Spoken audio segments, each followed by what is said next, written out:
আসসালামু আলাইকুম। এই তো আমি নিয়ে আসলাম আজকে প্যাকেটের রেডিমিক্স কালা ভুনা মশলাটা দিয়ে আজকে গরুর মাংস রান্না করব। আর সেজন্য এখানে পেঁয়াজ কেটে নিয়েছি আর সাথে মশলা। তো আপনারা সবাই কেমন আছেন? আলহামদুলিল্লাহ, আমরা তো খুব ভালো আছি। আর এর জন্য এখানে আমি প্যাকেটের মশলা দিয়ে গরুর মাংসটা, পেঁয়াজ, তারপর সরিষার তেল দিয়েছি, লবণ আর গোটা মশলা দিয়ে আমি আর অল্প পরিমাণ হলুদ মরিচ গুঁড়ো দিয়েছি, দিয়ে এটা আমি হাতে মেখে প্রেসার কুকারে বসিয়ে দিলাম। তো প্রেসার কুকারে 3টা সিটি দেওয়ার পর আমি এটা নামিয়ে নেব। আর এই দিক দিয়ে অন্য চুলাতে আমি ঢেঁড়স ভাজি বসিয়ে দিলাম। এই তো আমার ঢেঁড়স ভাজিটা আমি বেশি করে পেঁয়াজ আর কাঁচামরিচ কুচি করে দিয়েছি। ঢেঁড়স ভাজিটা হচ্ছে, আর এদিক দিয়ে আমার মাংসটাও কিন্তু ছিটিয়ে আসছে। আর আমি দেখি কালা ভুনার যে মশলাটা আছে রাঁধুনি, সেটা দিয়ে অনেকেই রান্না করে, কিন্তু আমি রান্না করিনি, আজকে প্রথম রান্না করলাম। আর এদিক দিয়ে ঢেঁড়স ভাজিটা একটু তেল কিন্তু বেশি লাগে, তা না হলে ভাজিটা লেগে যায়। আর ভাজা ভাজা হওয়ার পর কিন্তু তেলটা অনেকটাই দেখা যায়। আর এই তোমার ভাজিটা কিন্তু হয়ে এসেছে, ভাজিটা নামিয়ে নেব।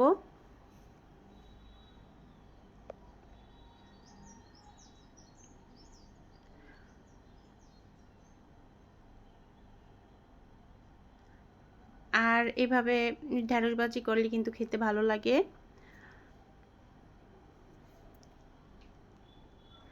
তারপর আমি মাংসটা ছিটিয়ে দেওয়ার পর আমি মাংসটা কিছুক্ষণ পর এই যে নামিয়ে নিলাম। এখানে এটা অনেকক্ষণ কষানোর পর কষিয়ে নেব আমি। আর মশলাটা কিন্তু কালারফুল হয়েছে, দেখেন মাংসটা। আমি এখানে যে রেডিমিক্স মশলাটা ছিল সেটা 2 কেজির জন্য, আর এদিকে আমি এখানে 1 কেজির একটু উপরে হবে মাংস নিয়েছি। তার জন্য আমি অর্ধেকটা দিয়েছি, প্যাকেটের যে মশলাটা ছিল অর্ধেক নিয়েছি। আর আর এখানে আমি মাংসটা কষানোর পর আমি বাগার দিয়ে নেব। এখানে শুকনো মরিচ, রসুন কুচি আর পেঁয়াজ নিয়ে এলাম। তারপর মাংসটা অনেকক্ষণ আমি কষিয়ে নিলাম হালকা আঁচে, ভালো করে কষিয়ে তারপর আমি পরে এটা বাগার দিব।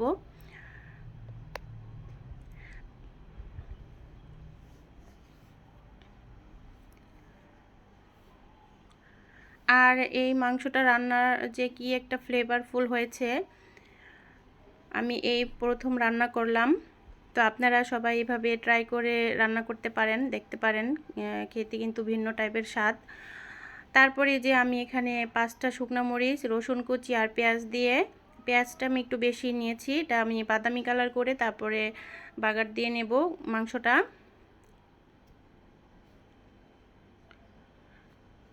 আর এই যেমন মাংসটা কিন্তু অনেকটাই কষানো হয়ে আসছে। তারপরে যে আমি বাগারটা নিয়ে নিলাম, আমি অফ ক্যামেরায় বাগারটা দিয়ে দিলাম। তারপর এটা আমি হালকা আঁচে আরও কিছুক্ষণ রান্না করব। তো কালারটা কিন্তু অনেকটাই চলে আসছে, ক্যামেরাতে বোঝা যাচ্ছে না।